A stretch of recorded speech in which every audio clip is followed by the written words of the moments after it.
Diajak orang mulu makanya. Iya, masih berjamaah juga, Wan. Namanya masih berjamaah.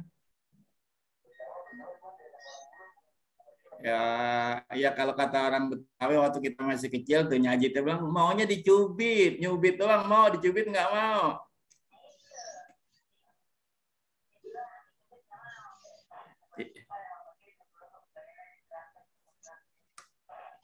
Kalau soal traktir, kalau soal yang namanya gratis, ingat bukan orang yang biasa aja, orang kaya juga kalau digratisin mau. Begitu. Kalau soal gratis, biar duitnya banyak, digratisin mau. Itu orang kaya yang serakah. Tapi kalau orang kaya yang beriman pada Allah, pasti dia nggak mau. Berikan saja yang lebih membutuhkan. Saya sudah cukup dong ada. Gitu mestinya. Jangan gratis mau. Ada acara door fresh. Padahal dia orang mampu. Girang banget dapat door fresh, Wan.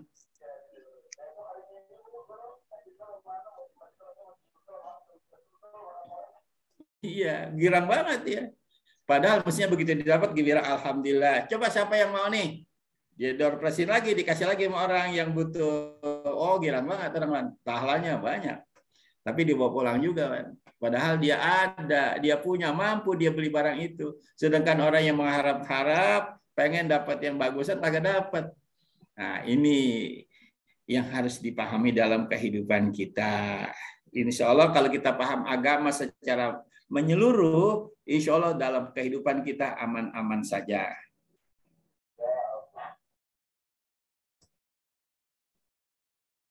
Nah, udah lanjut.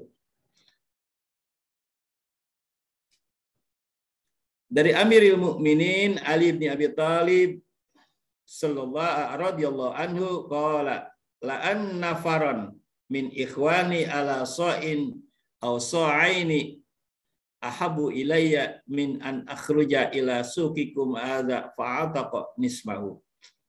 Kata Ali bin Abi Thalib, engkau memberi makan, saya memberi makan beberapa orang di rumah dengan beberapa sok, artinya beberapa mangkok dari korma, atau dengan kita memberi makan beberapa piring yang kita berikan kepada orang lain di rumah kita, lebih baik daripada kita keluar ke pasar, kita beli budak, kita merdekakan. Kita pergi ke pasar niatnya beli budak, kita merdekakan, itu kan amal soleh, Wan. Lebih tinggi nilainya kita ngajak orang makan. Dan orang yang kita ajak makan itu orang yang model bagaimana? Tuh, ada prioritasnya. Di sini wa an ibnu Umar radhiyallahu anhu kana idza sana'a ta'aman pamarra bihi rajulun zu hayatin lam yadahu wa idza marra bihi miskinun da'ahu wa qala atad'una man la yashtahi wa tad'una may yashtahi. Indah sekali kata Sayyidina Umar. Kalau aku jalan bersama orang-orang dan aku bertemu dengan orang-orang yang susah, aku ajak makan dia. Tapi kalau ada pilihan begitu, ada skala prioritas gitu maksudnya.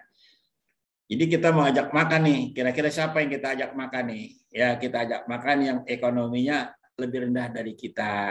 Begituan, kita ajak. Kalau memang uangnya cuma pas-pasan, ya. Jadi skala prioritasnya yang memang orang itu jarang makan yang enak-enak. Kita ajak. Gitu. Dan kita tinggalkan orang yang kaya, ya jadi udah tanpa kita kasih jadi bisa beli sendiri, Wan. Itu skala prioritas namanya. Dan kenapa? Iya. Karena atad'una ma la yastai, aku tidak mengajak orang yang tidak butuh, tapi aku mengajak orang yang sangat butuh. Jadi artinya memberi makan kepada orang yang lapar lebih baik daripada memberi makan orang yang kenyang. Atau sekali-sekali kita ajak rombongan orang-orang yang memang ekonominya kurang, Wan. Kita ajak satu mobil, ya 20 orang, ayo kita makan di restoran yang enak. Silakan makan bebas apa yang mau makan, sekenyang kamu makan. Nanti saya bayarin semua. Nah, udah, nanti pada lain kesempatan bulan depan kita ajak teman-teman kita yang sama ekonominya dan kita atau yang lebih kaya dari kita, nggak apa-apa kita ajak. Memberi makan orang yang biasa dapat pahala lebih baik. Memberi makan kepada orang yang lebih kaya dari kita itu juga lebih baik. Kenapa? Karena memberikan pelajaran. Lah kalau ditraktir mulu, Wan, lama-lama ditraktir, kalau lama-lama malu juga, Wan. Biasanya dia nggak pernah traktir, besok-besok dia diajak dia traktir gantian, Wan.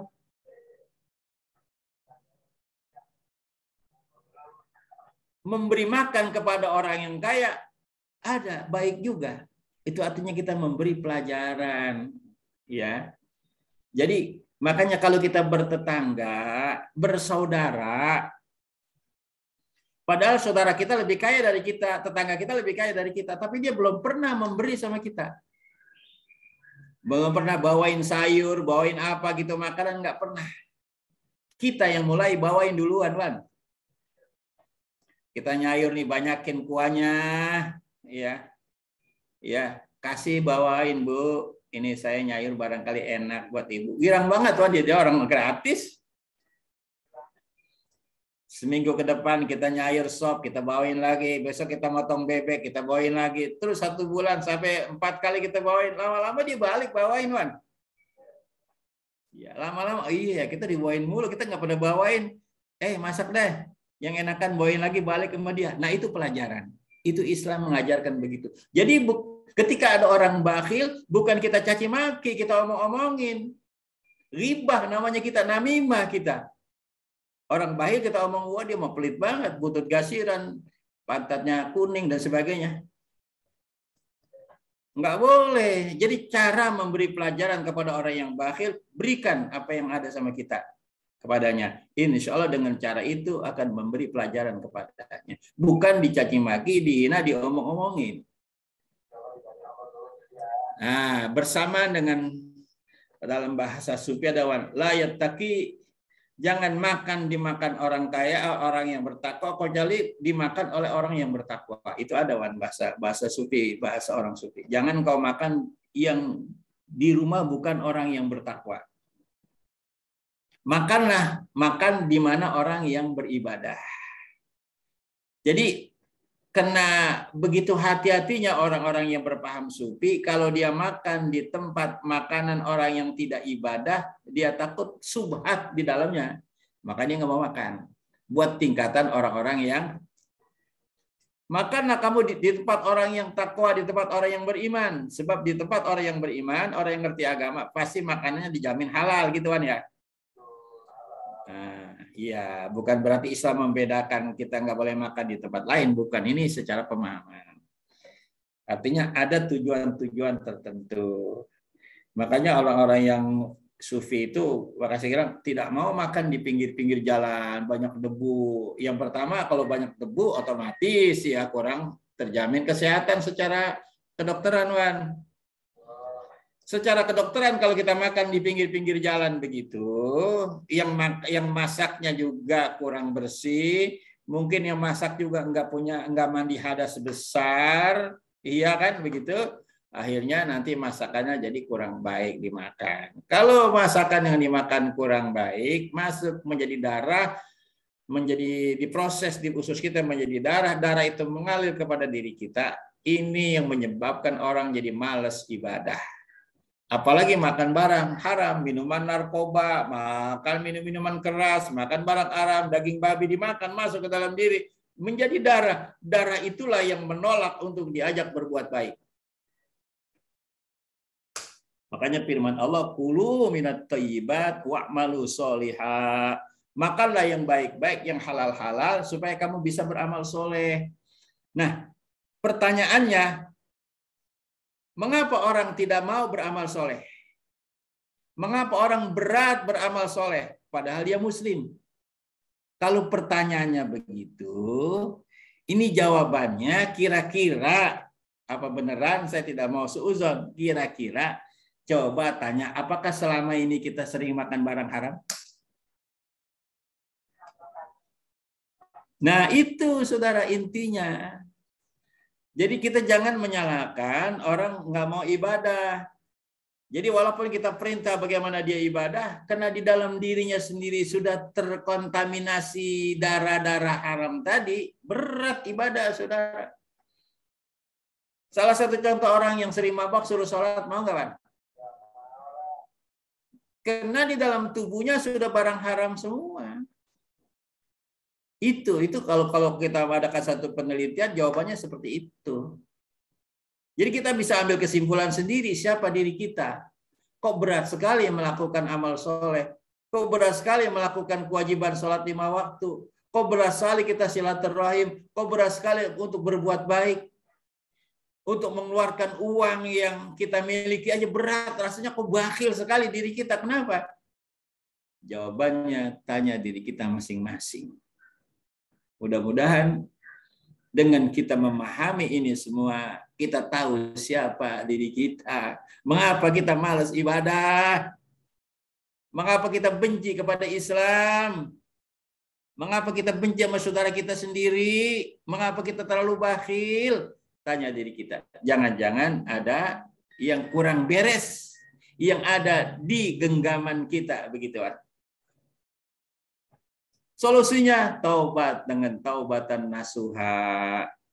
Paksakan diri kita berbuat baik. Yang pertama cara berbuat baik itu adalah dengan sedekah. Dengan berbanyak sedekah, insya Allah nanti hidayah Allah akan masuk ke dalam diri kita. Kalau kita kembali kepada riwayat-riwayat sejarah dulu kan begitu. Seorang wanita pelacur yang kerjanya melacur dari muda sampai tua, tapi berkat dia memberi minum anjing, kan? Akhirnya dia mendapat hidayah Allah. Itu sedekah. Binatang anjing, dia sedekah. Anjing lagi kehausan, bukan dilihat anjingnya, tapi anjing itu adalah makhluk Allah. Dia kasih minum. Lalu habis dia kasih minum, berkat amal solehnya, lalu Allah beri petunjuk hidayah, dan dia bertobat, mati masuk surga. Makanya kalau ada orang yang berbuat baik, ada orang nih, di mana tuh sekarang tuh ya, ada lagi musibah, ya gunung apa tuh yang erupsi, meletus, itu banyak orang membutuhkan bantuan, yang punya uang perlu datang ke sana. Kalau datang punya kendaraan, sengaja punya uang, silakan datang sana, langsung lihat. Ya. Kalau kita kirim melalui orang lain kan masih antara 1 dan 2, ya. Iya, kita datang aja langsung sana. Umpamanya kalau punya, kumpulin duit, ada yang koordinir, silakan. Bantuin apa yang dibutuhkan masyarakat di sana. Ya Allah, itu baik sekali, saudara.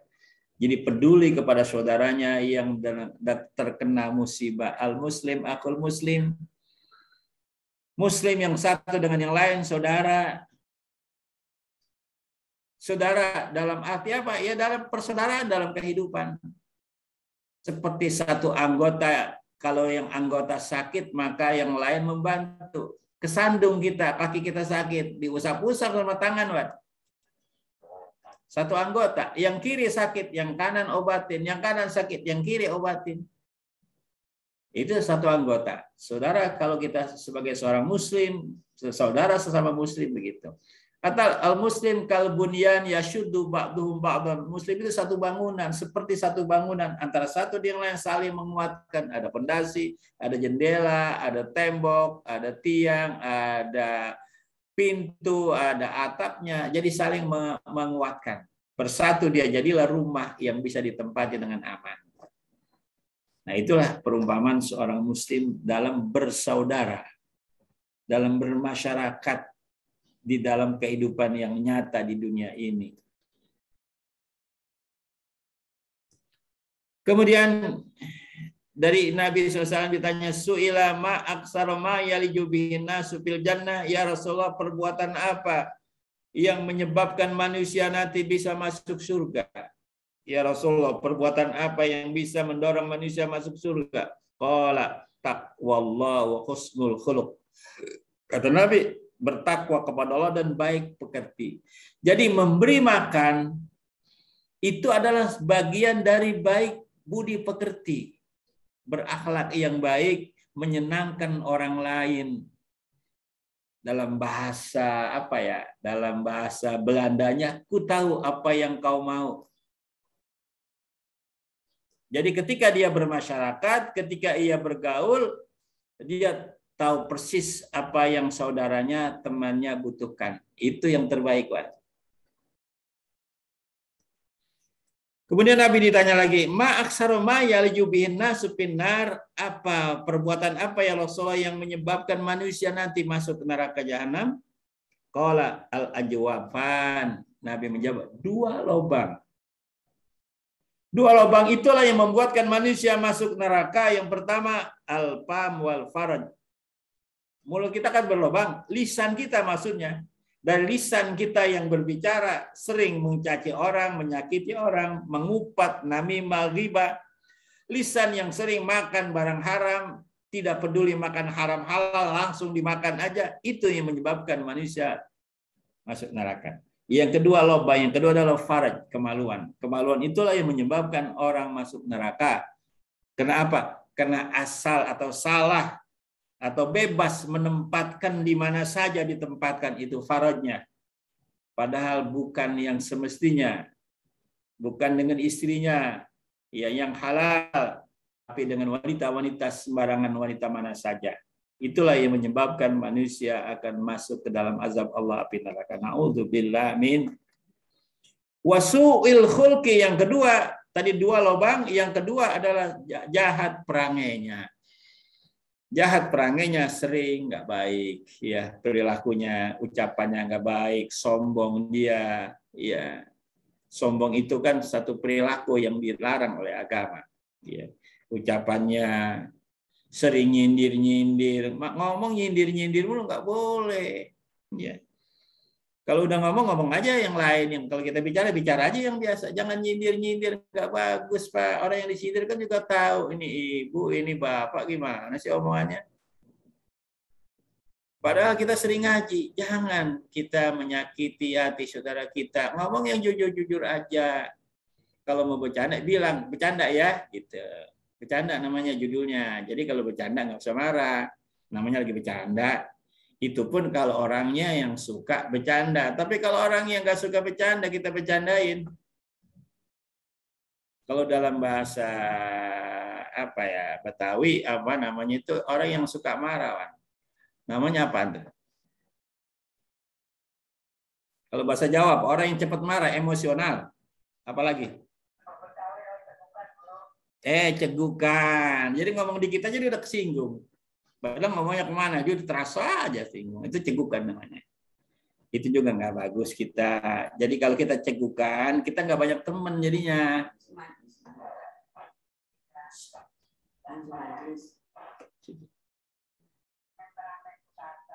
Iya. Jadi ayo Bapak Ibu semua jamaah Ta'lim Angkasa 56, kita cek diri kita dengan pelajaran ini, laksana cermin.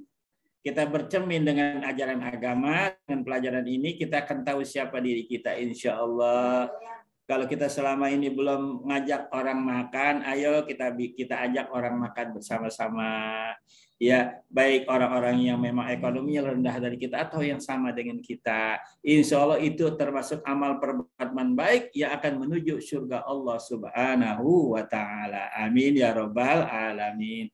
Sekian dulu pelajaran kita tentang keutamaan memberi makan dan perilaku yang baik. Pak Sul, itu aja. Wassalamualaikum warahmatullahi wabarakatuh.